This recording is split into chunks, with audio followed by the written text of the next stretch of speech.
That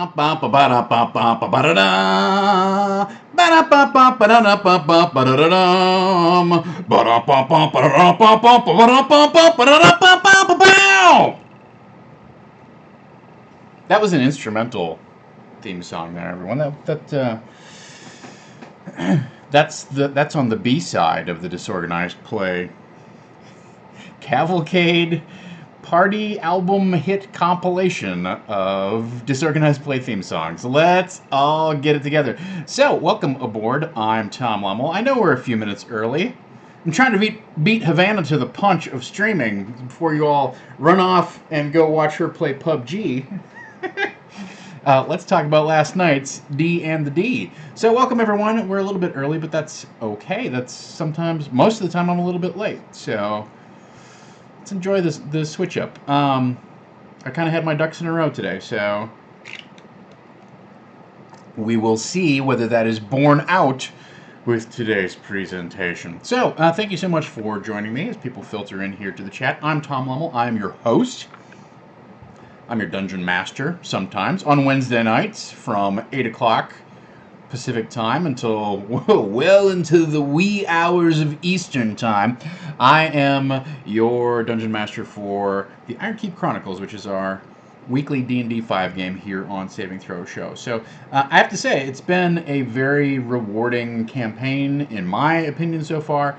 I think, there are some interesting avenues to explore, places to go, but I'm really having fun running it, and I hope you're having fun watching it. And right off the bat, right at the top of the thing here, I just want to say thank you so much to everyone who donated last night. We raised over $900. We raised $920 for Hurricane Harvey relief efforts, and we're going to donate 100% of that to All Hands Volunteer organizations. So you can go to hands.org and make a contribution yourself if you are so inclined. You can also continue to watch the magic, and we're going to raise more money the rest of the week here on Saving Throw Show tonight with Crit Juice, and tomorrow night with Wild Cards.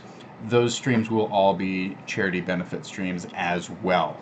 So continue to build the success that we have started here last night. But thank you so much for coming out so in such a magnificent fashion and helping us raise over $900. It was we expected to raise, we were hoping to raise 500, and we almost doubled that. So that's pretty.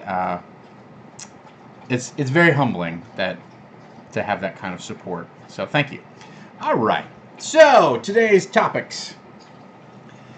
Let's see what we've got on the board here. I just want to check what's going on my Twitch. Make sure everything's cool. Everything's cool, you guys. It's cool. I promise. All right. Doesn't look like we have any dropped frames or anything. Thursdays, sometimes this stream gets a little tickly. So today on the show, we're gonna need a bigger trident, the Fun House, and hub and spoke design. So we had a lot of discussion on Tuesday about what changes I would like to make, the things that I needed to, the campaign issues that I wanted to tackle, and I synthesized all of that and made some decisions about how that was going to come together, and then we attempted to play that last night. And so these three topics are really designed to kind of take last night's session and kind of pull apart the various elements that were involved and some of the decisions that I made, and see how they either played out successfully or how they did not play out successfully. Because I will admit right off the bat, it didn't play 100% successfully, right? Hello, iDragon14. Welcome to the party. So, and I don't think that that's anything, like, that's not like a huge revelation, but I try not to have, despite having the Twitter moniker and creating the persona of the Dungeon Bastard, I try not to have too much ego about whether I make mistakes or not. Because I straight up make mistakes, or things do not pull off as planned. And we saw some of that last night. Or things did not play out as I anticipated. Now, are any of those things bad? Was it a bad session? No, it was not a bad session. I will also tell you when I've had a bad session. We've talked about that before too. Yes, it was fun last night. It was just a little different, right? So, and I enjoyed it. Well, let's get into the details of how things worked and how things did not work. So let's start off with we're gonna need a bigger trident. So we got into a conversation with Wave, and yeah, Wave has this weird, goofy voice that was instantiated by chat, if you want to call that, initiated. General Fancy Pants, welcome aboard. That was not an issue for me. The thing is that I expected Wave to be more of a fountain of information for the party, right? So I expected Wave to be the NPC who was going to unlock a bunch of new revelations about the way that the keep worked, who Hargat Axbinder was, what happened to Bargad, why the dungeon is the way that it is, some of the other history that's going on. They didn't latch on to that for whatever reason, right? I think part of it was the character of the NPC was a little gabby, I guess we'll call it that, right? So it's certainly a verbose type of character that seemed to be using a lot of filler language that didn't necessarily convey a lot of specifics of information. But also they just sort of they weren't curious. They weren't curious about certain things about the keep, and so if they didn't ask the question, then Wave did not volunteer the information. And the notable areas where I think that's important, as I've sort of touched on, is like, okay, so who's Hargat, and like where did she go, and what's going on with her? And they kind of got like close to it. At one point they said like, oh, is Hargat evil? Is Hargat good or evil? Welcome that other John Stewart. Welcome aboard. So they sort of got close to asking some questions about Hargat, but they really didn't. It was really more of Wave telling them about themselves, which was interesting. It's always interesting to have an NPC kind of confirm what the players know the party dynamic is. To state that like baldly, to have that sort of like hang that lampshade, like, okay, well, we all know that now, but let's make sure that it's incorporated into the fiction. So that's one thing. They also were not interested in like, okay, what is this place like? What was this place like before, and why is it all just traps, and what are the other doors upstairs, and just sort of some general history that I was prepared to answer, but they didn't show any curiosity in, right? So that's fine. But it's one of those things where I anticipated, like I had a page of notes, like these are things that Wave knows and that Wave can tell them. Like Wave can tell them that Black Razor was broken into 4 pieces, or that it's the key to the dungeon, etc. Like, and that stuff eventually got out, but it never. Right now, they're collecting the pieces to Black Razor because they want to give it to the illusionary ghost kid. In my mind, that's not the purpose behind collecting the things from Black Razor, but you know what? It doesn't necessarily matter what in my mind the truth is, as long as we get to a truth that we all agree is kind of cool, right? So when I say we're gonna need a bigger trident, what I mean is you can watch throughout the rest of the session, you can watch me kind of find ways for either Wave to try and open up a conversation about the history of the keep, or who Hargat was, or whatever, right? So that's interesting. And they never really like grasped onto it. It just turned into kind of this like white noise that they were like, we're done with this role-playing encounter, so stop kind of like initiating a new round of this role-playing encounter. And that's where, as the DM, you have to take the hint. Like, they don't really want to talk to Wave anymore. So you can have bits with Wave, or maybe when they decide that they want to ask Wave something, great. But like, don't keep riding this kind of, don't keep riding this NPC as an information well, because they're just not. They don't want to work the handle on the pump, right? So.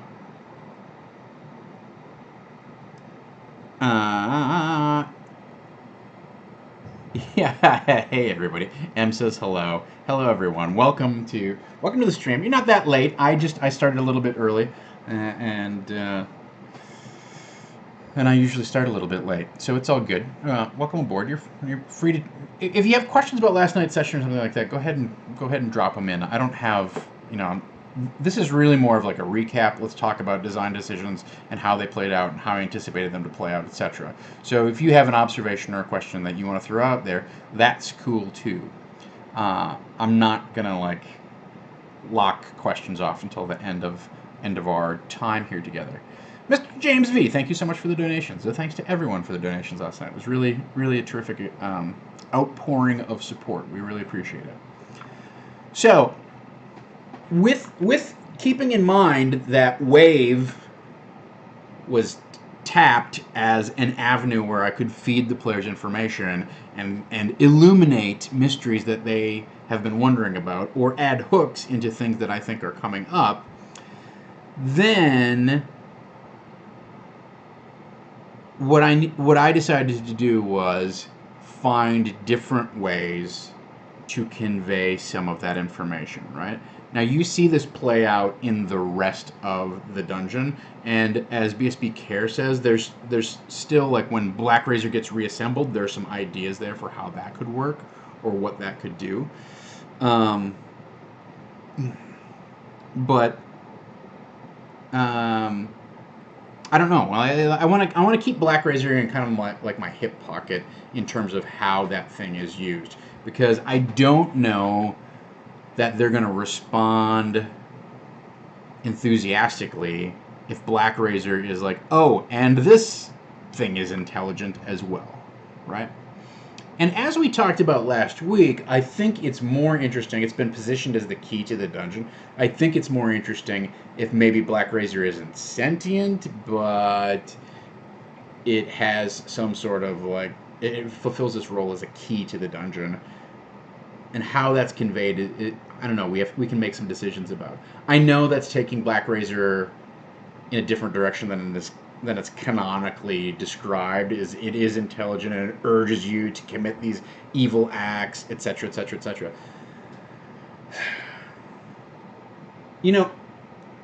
Don't be afraid to just wipe that stuff out. Wipe that stuff out off the face of your campaign, because we've already got that element in our campaign, right? We've already got that element. It was interesting to me that, like, last night, Amy and the rest of the group had decided, oh, we've resolved tax issues with the voices. Like, somehow they resolved that between sessions, and that I was not aware of. Like, I didn't have a discussion with anyone about this. So I don't know if somebody, like, watched the stream and, like, recognized, like, oh, yeah, that's a good point. This really is kind of, like, becoming a thing. But, like, Amy, like, was very adamant, like, I don't want to talk about my voices. Let's not. It's a settled matter. I don't want to discuss it anymore. Okay, that was interesting. So, M says hello. Asks, did you decide that the trident was going to be excessively verbose, or did it grow out of the interaction? I think that was a case where we had to go someplace different with the voice, which was fun. I thought that was interesting. But the way that voice developed, it seemed like a very, like, friendly, approachable, kind of almost like a happy-go-lucky kind of persona. And that's why it got so verbose. And also, from my point of view, I try to, at least put myself in the position of the NPC who's speaking a little bit, so that, you can't really give their perspective if you don't reframe yourself into their perspective. And I'm like, this is a trident that's been basically ignored, abandoned for a couple hundred years probably, right?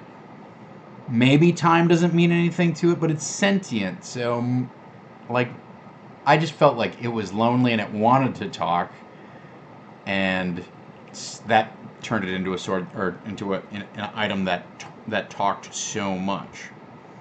So, yeah. Mm-mm-mm-mm-mm-mm.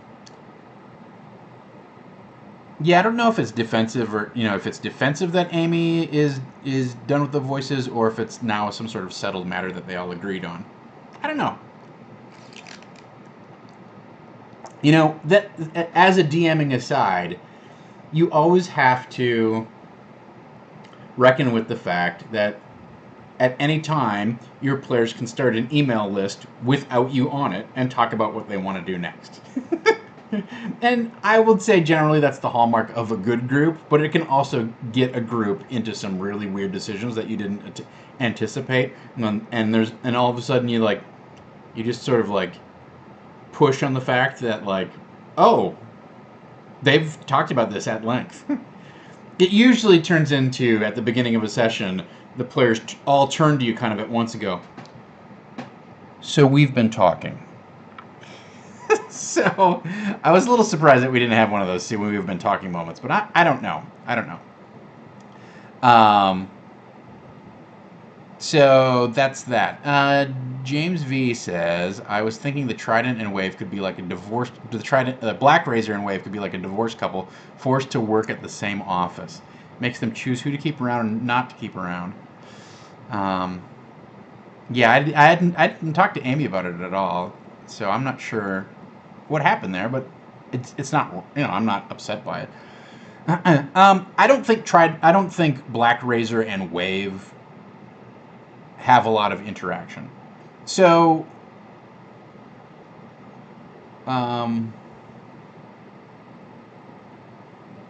so let me just fill in a little bit of detail that did not come out very explicitly last night. Maybe it did come out, but it wasn't stated explicitly. But like, Bargad is the warden of the dungeon, right? Well, you and I know, players don't know, but you and I know that the dungeon is the book, right? Well, Black Razor is the warden's sword, right?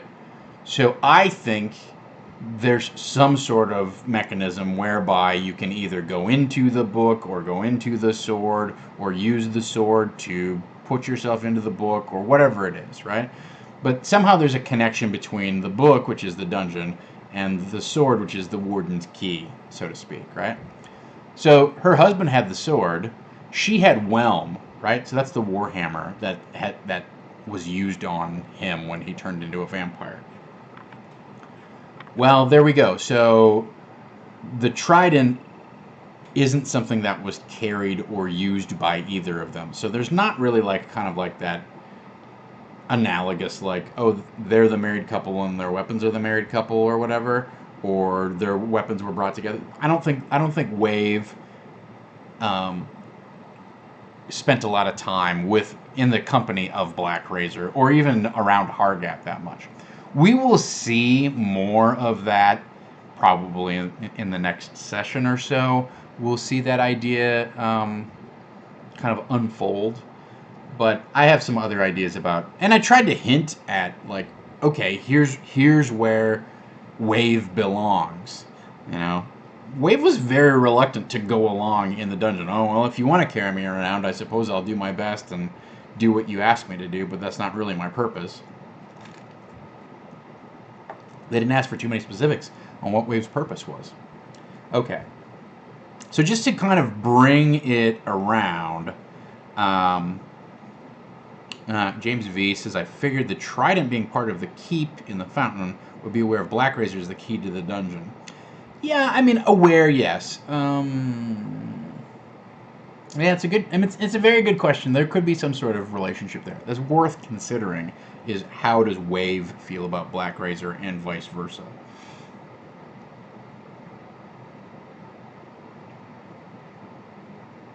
Yeah, I don't know. That's something to ponder. So just to bring us back into, we're going to need a bigger Trident. So given that they weren't responding to the trident, I, as the DM, am sitting there and going, I've got this whole page of notes of backstory things, and, facts and revelations that I want to share with the party. I got to find different ways to work them in, right? Now, the good news is, chat unlocked the illusory boy, right? Daladar came to life and was interactive and had some sort of like sentience and intelligence and could respond to questions and had a body of knowledge or a personality that it could apply to and respond with, right? Apply to the situation and respond with in when prompted by questions and whatnot. It seemed like a real kid. It seemed like a ghost kid, but it was clearly an illusion too, right? That's kind of an interesting mystery. Why would you create a ghostly version of your child, but you'd use an illusion to do it? I don't know. Interesting. But Daladar being an NPC that they could interrogate, and now we get into Daladar's room, and they want to talk to they want to talk to this kid. They want to figure out what the kid wants. They want to help the kid. They want to interrogate him and figure out what's going on in this room and what the things they can apply and da-da-da-da, right? So from that perspective, that was a little more successful, although they're not necessarily asking a lot of things about Hargat or Bargat or anything like that. But I can always say, like, oh, remember, Mama, you remember when you took his sword away? Remember when you said he wasn't, he was no longer fit to carry the key? All that sort of stuff, right? So that that was an opportunity for me to take the information that I had attached to the Trident role-playing encounter and fold it into a different role-playing encounter that they were hooked on, right? So the fundamental DMing takeaway here is find ways to attach the information to the things your players are interested in, rather than force-feeding them information through an interaction that your players are not interested in. So that's really the bottom line on my we're going to need a bigger trident, right? That's what that means, is you've got to find a different way to hook them and either refine, adjust, repurpose, recontextualize, or just give a different perspective on that event that you want to share with them. I wanted to share the fact that at some point Hargat had this awful, heartbreaking moment where she had to fight her own husband because he had been turned into a vampire, and she had to relieve him of his responsibilities. Well, that somewhat got communicated by Wave, but I think it, not necessarily fully, but was better communicated by the weird ghost of Daladar, right? So, just to clean up some comments here that have been made while I've been gabbing on, right? Yeah, could BSB Care asked if Wave could be a weapon of a former lord. I think that's definitely true, or a possibility, although I like the idea that these intelligent items are actually somehow associated with the keep rather than associated with specific people, right? Like, I could easily imagine that Black Razor is a weapon that's handed off from warden to warden to warden, rather than, oh, Bargad found Black Razor and just named it the warden's key or whatever. So rather than these two items, because they're probably the only unique artifacts that the party's going to find, they're probably the only two sentient magic items that the party's going to find, I think attaching them to the keep rather than to specific heroes seems more fitting and more in line with the unique magical nature of the Iron Keep. It's this weird, almost like artifact onto itself. So the fact that it has two other artifacts that help it function somehow is thematically appropriate. So, Can Wave be the guardian left to watch over the dungeon in place of Black Razor after it was broken? It's a good question, Joe Lacoste. I think in the next session or two we're going to find out what the purpose of Wave is, and I'm just gonna. If you haven't figured it out already, I'm just gonna kind of hip pocket that for when the party realizes it. Yeah. Yeah, James V points out that nothing says that the ghost child is stuck in the main room. He could go around from room to room and explain things or whatever. In my vision of what's unfolding here, Hargat decided to close up the Iron Keep and basically shutter the place. But she knew that somebody was going to come and claim it, sometime in the distant future. She didn't know who, so she set up this test of champions. And she also knew that they were going to need the key to the dungeon, but she didn't want to make the key too easy to find because whoever's still in the dungeon, could be let free. And you don't want to make that too easy to get. Not that it's been tremendously difficult for them to get to, but it's certainly like the key is broken and scattered about, and there's some effort required there. So, in that respect, I think this kid scenario, that what we if there's a theme that's playing out here, it's that this is an elaborate recreation. That the kid's room was sort of left the way that it was, but there's a few props that are set up that seem deliberately weird. And I think the idea there is that she staged this illusory ghost and then crafted this fake balsa wood sword that's broken into 4 pieces to give the heroes the idea like, oh, we should find the sword. Otherwise, there's no way for them to find the sword, right? So that's the function of that ghost, if you will. And I think it's weird for him to follow the party around.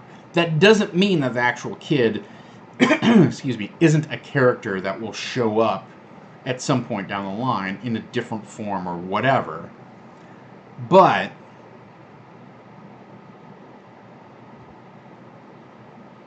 I don't think I'm not inclined to make that child an animated tour guide that goes around the castle and explains what's actually going on.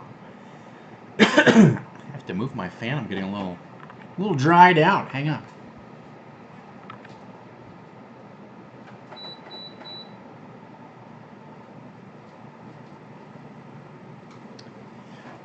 All right. So, BSB Care says, what's the deal with the Oni at the end? Could the kid be a projection of it to test the party to rebuild Black Razor?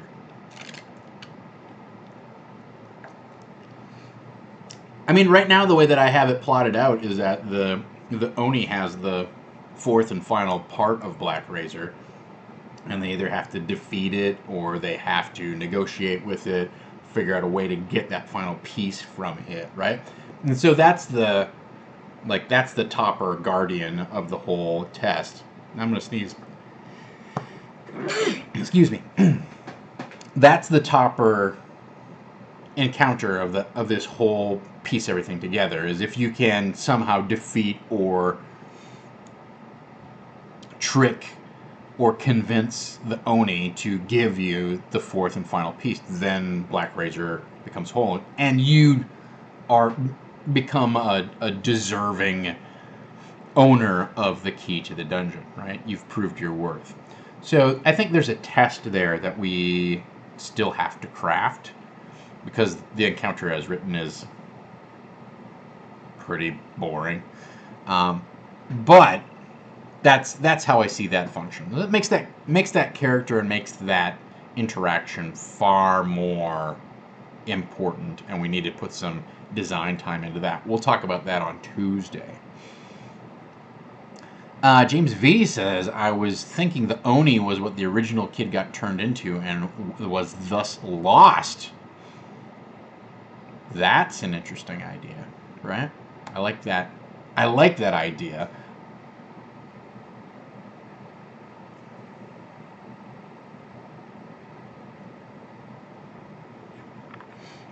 I think the issue there is it's a little like it's already everything's like very neat and self-contained. Like, oh, we walk into this thing and now we need these 4 pieces for the sword. Oh, guess what? All 4 pieces of the sword are behind a different door. Oh, oh, and so then to have the kid just there but be transformed or something, I don't want to play that card that hard. Let's put it this way, right? So I don't want them to go, oh, boom, there's the kid. We understand. Oh, we can talk to the kid. We understand what happened to the kid. The fate of the kid is not like now. Now we've got like it went from you go to the dungeon and there's it turns out they have a kid you didn't even know about to oh, and that's the story of the kid and it ends there. And I think that's fine to have little short arcs in certain circumstances, but because Hargat is gone and Bargat is kind of contained off in this weird, crypt vault tomb thing, I think there's an opportunity there for the kid to play a bigger role somehow. I haven't nailed down exactly what it is. I have some ideas. But if I introduce him as this transformed Oni thing, then that is it's very A to C, right? We just land it. Introduce the kid, go through 4 or 5 rooms, and find the kid. And I'd like Daladar to play a bigger and more ambiguous role than he currently does. So, Bastion Fills asks an interesting question. When the gang found the gear logos with the brand name, was the name they thought it was really the correct name, or did you decide on the fly to change it to turn it into an interesting story element? Like turning on the witches. I have to 100% cop to the fact that I had decided that there was this weird, these were all mechanical automaton, curiosities. But I had forgotten about that quest line because they botched it so badly that they had to find this ring. They botched it so badly that I had forgotten about it, and then and I just happened to say something that started with a WOR, and then when they went back and they're like, "Are you sure it's not Werwent?" And I was like, yes, it is. So yeah, you busted me there, but that's right. Like that's finding it. That's the players finding a connection that the DM has neglected or forgotten about or didn't anticipate, and boom, there it is. Well, now Warwent is turning into this very interesting gnome clockwork genius guy, right? Like, and that brings up all kinds of questions like, does he still exist? Where is he? What does he make? What are the other capabilities? If he wasn't making toys, could he make something even cooler? We've got this remote control thing, etc., etc., etc., right? Like, the remote control was 100% something that I anticipated. But finding the name on it, well, okay, now we know that he can make all of this stuff. Well, that's cool. Maybe he could make a scorpion who could ride around in the dungeon or something like that, like an apparatus of Qualish or something. So, yeah, no, you totally busted me. I said the wrong name, and I had completely lost that connection. The players brought it back into focus, and I yes-anded them, right? To bring back an improv discussion that there's cases where that's appropriate. Yes, yeah, you're right. Oh yeah, you're right. I wrote this down wrong. Yeah, that's the name. All right. So, it does bring up the point that your players may have a more interesting take on the plot than you do, and your players are going to see connections that you don't, because there's 4 of them all trying to, in parallel, to establish relationships, to make sense of the structures that you're slowly creating. They're going to create a bridge between 2 things that you thought didn't even touch. Good. Great. Use that as a base and keep building. All right. So the next area that I want to talk about is the fun house, right? So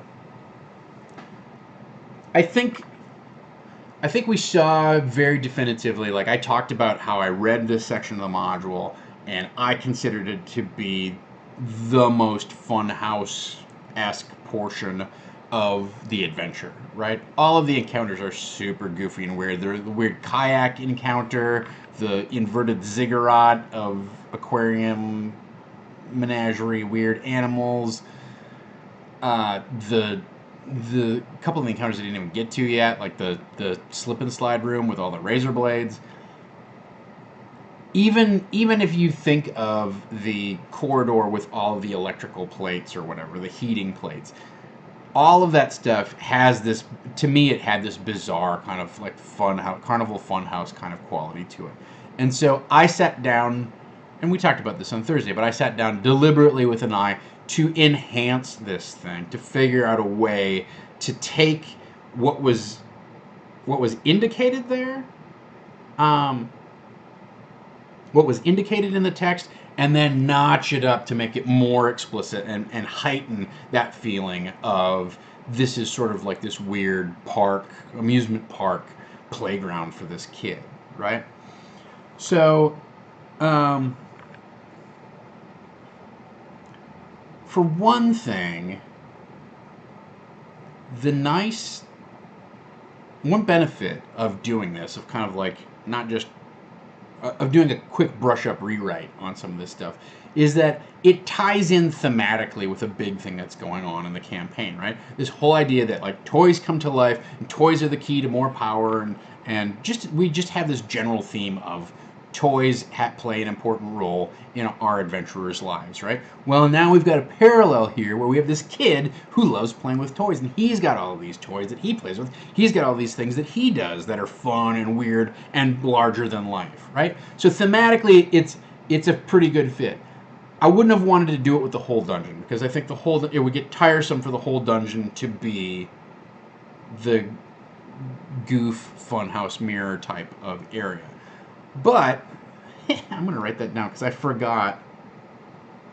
Remind me on Tuesday if I forget. I do want to include a funhouse mirror encounter. It's a little cliche, but I think there's a way to work it in, maybe even in the final encounter, that will pay off in a satisfying and interesting way, right?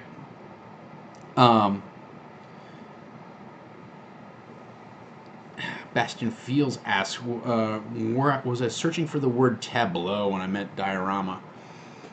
I don't think it was tableau. It was mostly diorama, but I remember going to like the Natural History Museum and things like that, and they would have. They wouldn't call them tableaus. I don't know that they would call them diorama, because I always think of a diorama as being small. But it would be a full, a room that had all of these mannequins and stuff in it. And I'm trying to think of what that word is, but I'm not going to let it like hang me up too much. All right, so thematically it ties in with what's going on in the campaign. It's a way to either reflect or echo some of the themes that are happening inside the campaign. The second piece of it is, if we look at, for instance, the Flume ride, I think it becomes far more interesting as a way to convey history and to convey information about what's going on in the campaign world than it is if you get in, you ride it around, and then you get dumped into a room where 9 guys jump you with a net and then they fight you. Like, I will, guilty as charged when you go, well, this guy cut all the combat out of the game last night. There was not a single fight in the entire game. I was trying to get that whole spur of White Plume Mountain kind of wrapped up for the night. It didn't happen. I knew that there was a lot to tackle, but if we had had a fight, it would have been at least 2 rooms shorter, right? If they get into a fight in the menagerie room, that's a lot of different combatants who have a pretty healthy amount of hit points. It's a long fight to get one piece of the sword, right? Exhibit, it's not really an exhibit. There's a different word there. Display, exhibit. Yeah, but it's definitely that whole thing of like, oh, here's a bunch of Neanderthals hunting saber-toothed tigers and whatnot, right? Yeah, maybe it is just a diorama. I don't know. It's a very old school thing that I think of, like when they put together exhibits in the 70s, or even like the 60s, it was like they'd dress up a bunch of mannequins and pose them along with a bunch of weird taxidermied dinosaur recreations or whatever, however they did it, a saber-toothed tiger, and put fake plants in there, and this is what it looked like in the side of the riverbed. All right.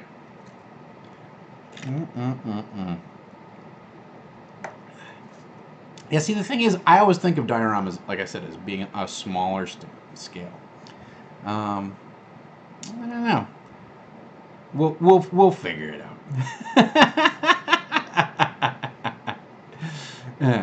At any rate, so it was a thematic tie-in, but it was also a great way to give some exposition in a way that was interesting, right? That was not a role-playing encounter that they could sort of opt out of, right? And also it had some bounds around it, because yeah, it came to life and could, reenact a brief scene or whatever, but they're not going to get a lot of information about it.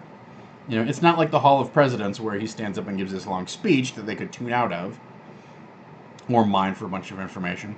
But it's also not like an NPC encounter where they may or may not ask a certain set of questions. And if they don't, then that information goes to waste. And if they ask too many questions, you start coming up dry. Or if they go wildly off topic, you start creating the possibility for them to discover a quest line that doesn't necessarily exist, right? So I thought it was, particularly with the Flume ride, I thought it was interesting. It had a great hook to it.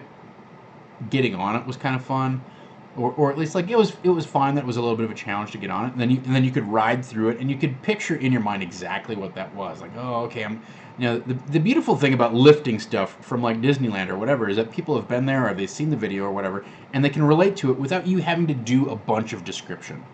Right? You can kind of shorthand your way into an encounter that is still engaging and has this unique and almost entrancing kind of quality to it. But on the other hand, you don't have to go into like 3 paragraphs of text of here's what it looks like.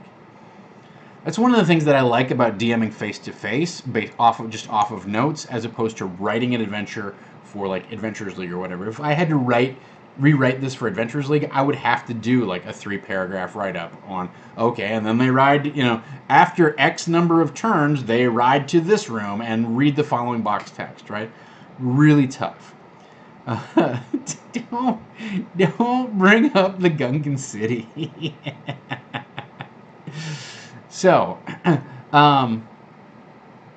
I really enjoyed that opportunity to create some bits of history around Hargat and around Bargad and around the Daladar, the whole family there. Like going to visit Baba Lasaga's hut was weird and fascinating, and yet also very like safe, and you could poke and prod it, and it wasn't something that you were like, okay, do we trust this guy or not? No, it's just this. We're inside this weird ride.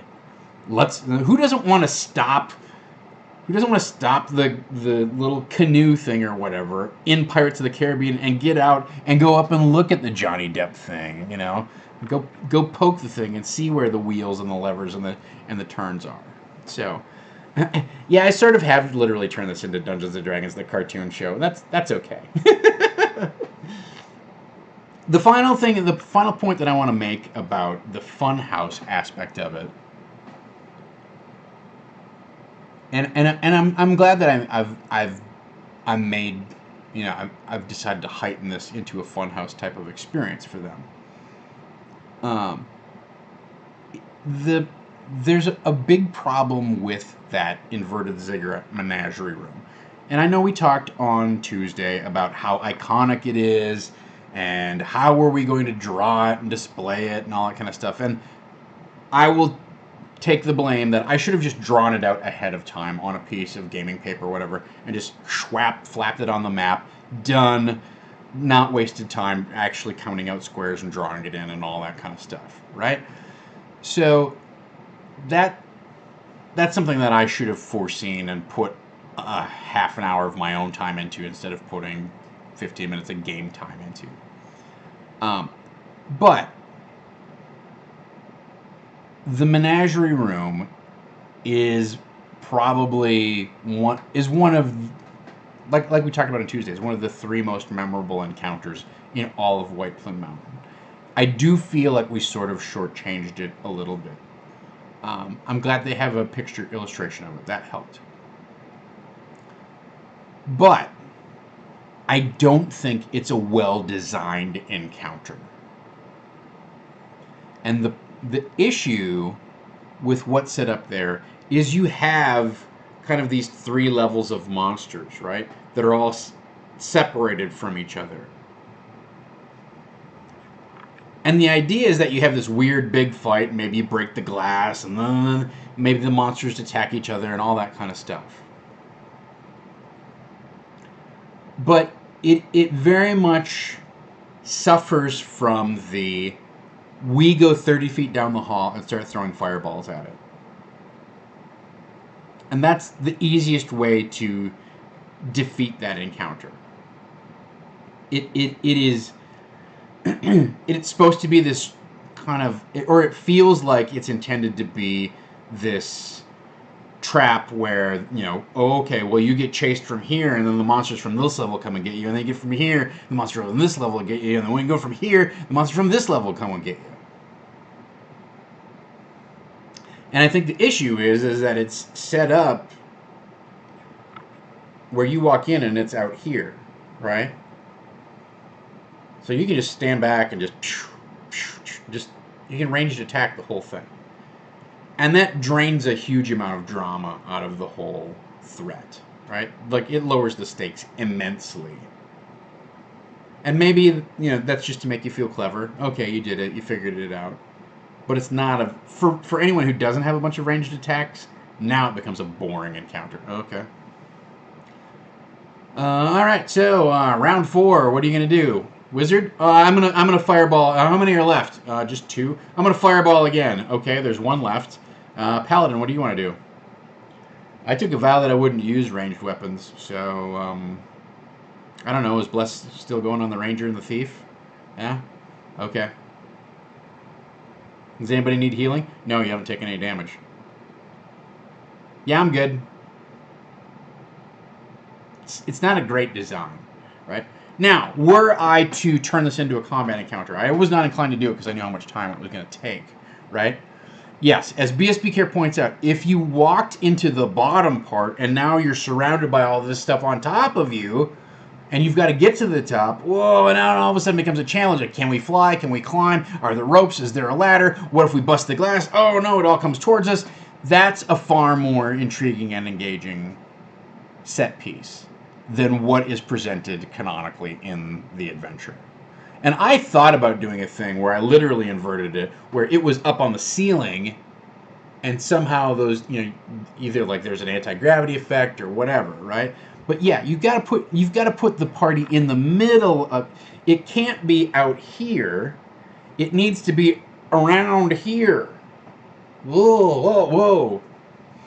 So, yeah, and then you can have, as BSB Care points out, you can have the animals like crack the glass or whatever, like lunging towards the glass, headbutting it, because they want to eat something. Specifically, they want to eat your cleric, they want to eat your halfling, right in against that glass. It's starting to crack. The water is flowing down. Little streams, rivulets of water are flowing down towards you. You're like, oh.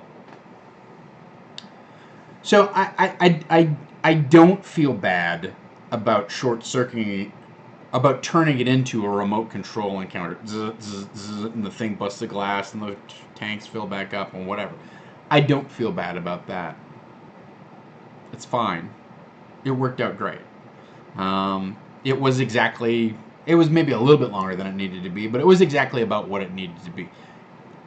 If I wanted to have a big set-piece battle, I would have popped them up in the middle of that thing. Some sort of elevator or platform rises up. You push the thing on the remote control, and all of a sudden the floor goes, yeah, and then the remote control goes. I mean, that's an idea that we can save, right? So we can salvage this encounter. We can use this idea someplace else.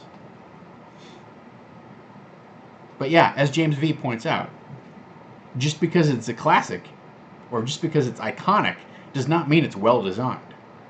So take a note, everybody. I think that menagerie encounter has some real issues with the way that it's presented and could be a far more intriguing encounter if the inverted ziggurat was inverted. Was the remote control planned from the beginning? If so, wow. If not, even bigger wow.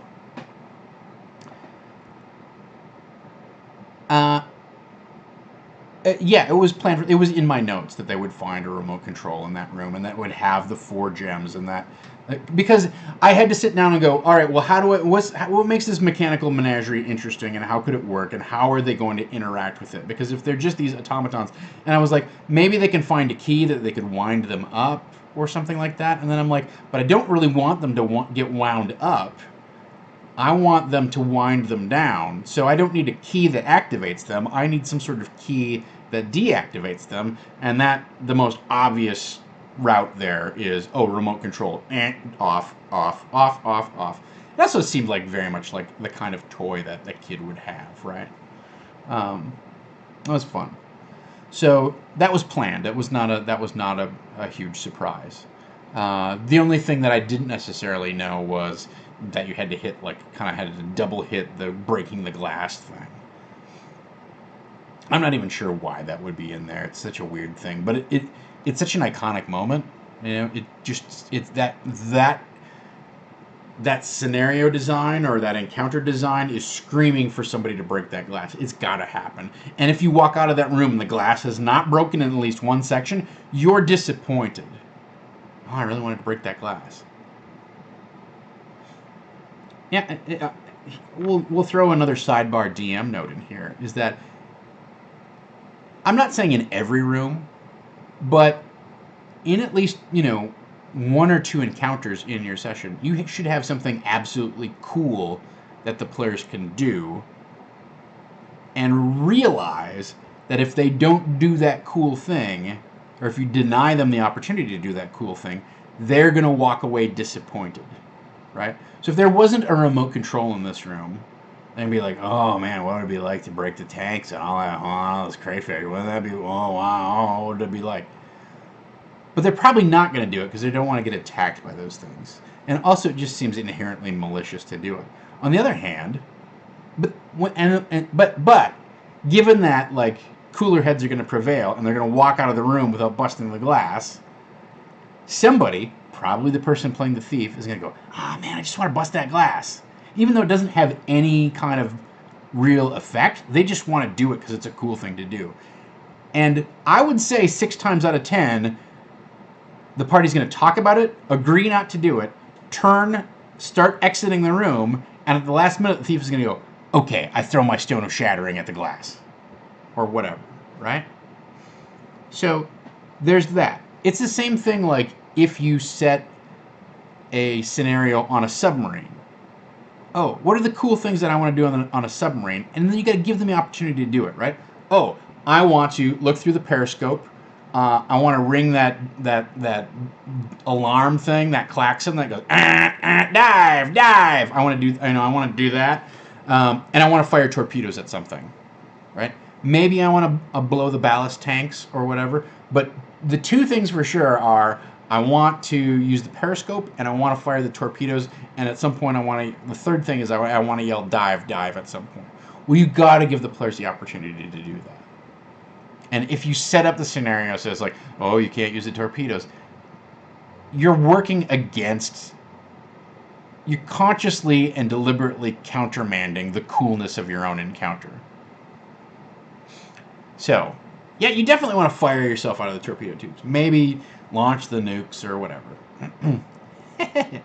Look, a stone of shattering could be more than just a stone. A stone of shattering casts a shatter spell when you throw it and it hits something, right? A shatter spell is much more effective than just hitting it with a rock. I picture a stone of shattering as just a tiny little thing that like a pebble that you throw, but then it blam blows the window out. Guys, notch up the coolness a little bit. It's a tiny pebble, but when you throw it, blows the window out. All right. Yeah.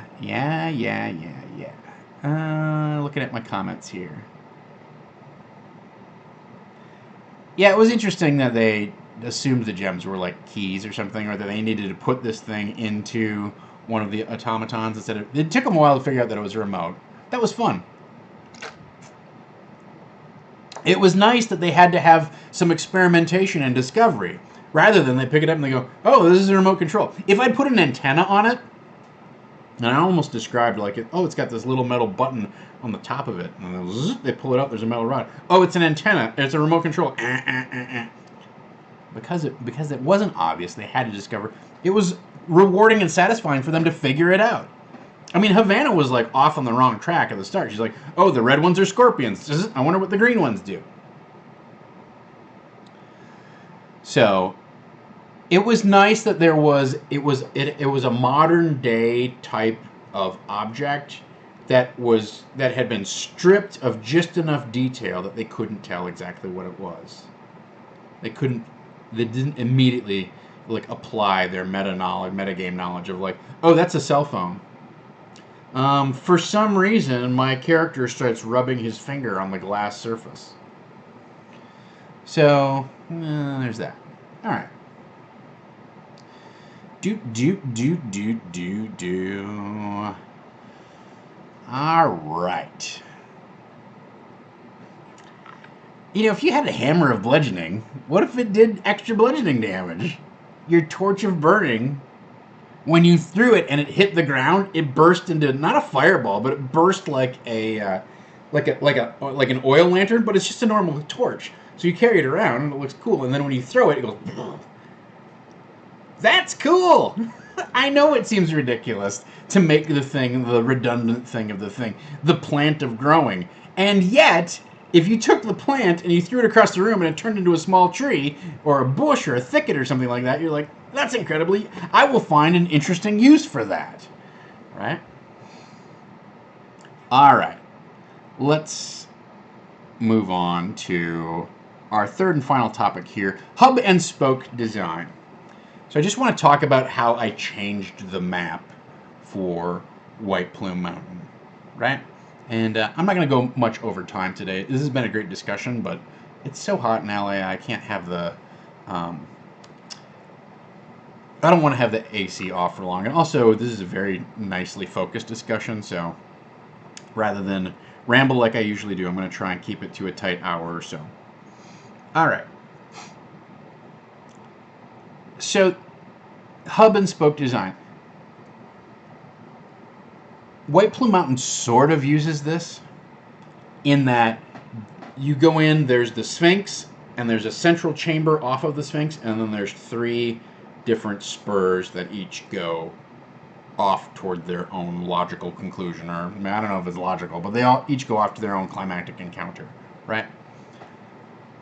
However, we've dispensed with that piece of it, right? And so I chose to create hub and spoke design around each spur or this particular spur, because in the previous spurs it was very much an A to B to C, kind of like a funnel. Let's call it that way, right? It's a funnel style thing, or even just kind of a rope bridge style of encounter design, where you go from point A to point B to point C, and you encounter this room, and you can open this door if you want to. If you don't, you just keep going until you get to the end. There's the final encounter, and there's nothing beyond that. And when you want to go back, you go back through every other thing, right? It's very linear. It's fine, you know, it's old school, and also keeping in mind that this adventure was not written to be a coherent or dynamic adventure. It was written as a spec piece to be used as a resume sample for somebody to try and get a job writing adventures. Okay? Fine.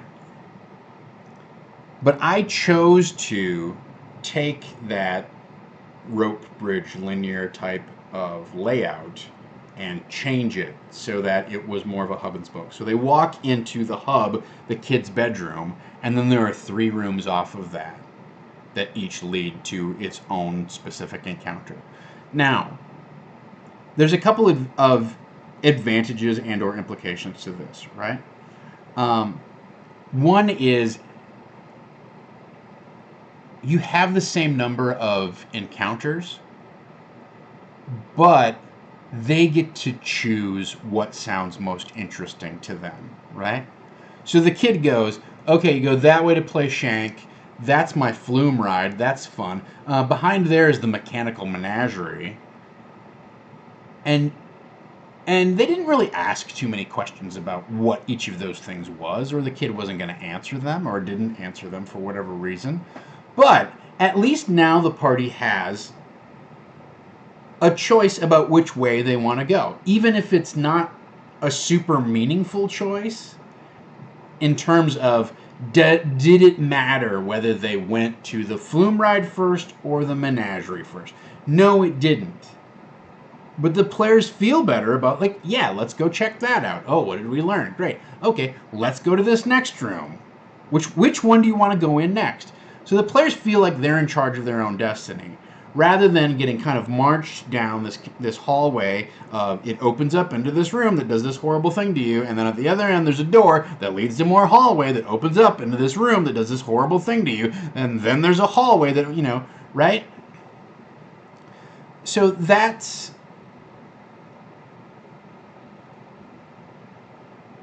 it's just a small change. But it makes a difference in terms of the party feeling like they have responsibility for how they want to explore the place. And it makes them pause and think about, oh, now that we're back, oh, okay, well, now which way do we want to go? Whereas in the traditional linear design, you get done with a room and they go, okay, well, is there an exit out of here? Yeah, it's straight ahead. Are there any other exits? No. I searched for secret doors. You don't find any. Okay, we'll just keep going. And I'm not a huge fan of like the false choice, like no matter which way they go to this room. But I am a fan of giving them the opportunity to make a few decisions, even if they're low stakes, about how they want to proceed next. There's another implication to this, right? So with like a funnel room, you may get down the line, literally down the line, 4 or 5 rooms in, and there could be dangerous room, dangerous room, dangerous room before you. You might not be able to rest, right? So it can notch up the tension if you have that kind of linear design. Like, I'm not saying one is super better than the other one. It just has different implications. So you could have this like row of death traps that was like tough, tough, tough, and they're like, oh, well, if we want to rest, like we're gonna have to sleep in this. You're gonna sleep in this dank water. Like there's no place for us to hole up unless we go back across 3 different skill challenges and get to the room that's safe.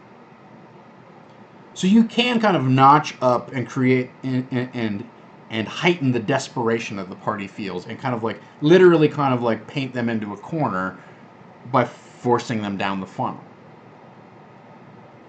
The flip side to that is, if you're not interested in that sort of session, right,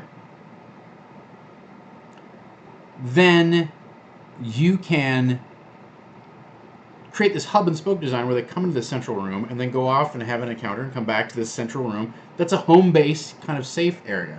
Well, the advantage here is, number one, they can rest if they want to, right? Well, they have a room that they know is secured, largely safe. If they want to do some healing, cast magic, not worry about being ambushed, whatever it is, they can use that as a home base. They have like a little tent city kind of thing where they can live. But also, in this particular scenario, they have the kid, the ghostly child spirit there, illusion, whatever it is, right? And so they can keep checking in with him every time that they come back. And when they bring the piece of Black Razor back, he can respond to it and give them more information and help hook them into, oh yeah, well, let's continue exploring the rest of the dungeon. Which way we're going to go? Well, let's make sure we find the next piece. What does it say? Where does it go? Like, let's get this thing completed, right? So it has you have the ability to feed them more information without having to send that spirit kid along with them. Like if we were doing the traditional like boom boom boom series of rooms, then if I want to somehow drop that information, I either have to find a way to incorporate it into the rooms along the way, or I have to have the illusion of the kid go, "Let me accompany you," and then he drops knowledge, but then is like nowhere to be seen during like a combat encounter that breaks out. Like he just basically kind of like goes on pause, right? Like BSB Care points out, there was that thing like, oh, it was so sad when Mommy broke the sword. Don't you remember that, Mom? It didn't come up until they came back into that room. But you're able to create these sort of like recurring scenes that build upon each other in terms of information. And the more that you can build information, the more the players have hooks to act upon. So that I think was the big advantage to changing this. It also gave it a much more plausible funhouse feel, right? It makes sense that there's this like central bedroom and then there's these weird game rooms off of the central bedroom. And people go, when you present it that way, they go, oh, okay, well that kind of makes sense. Whereas it wouldn't make sense to have the kid's bedroom at the very back of like at the bottom of this mechanical menagerie with all of this weird inverted ziggurat of scorpions and giant crayfish.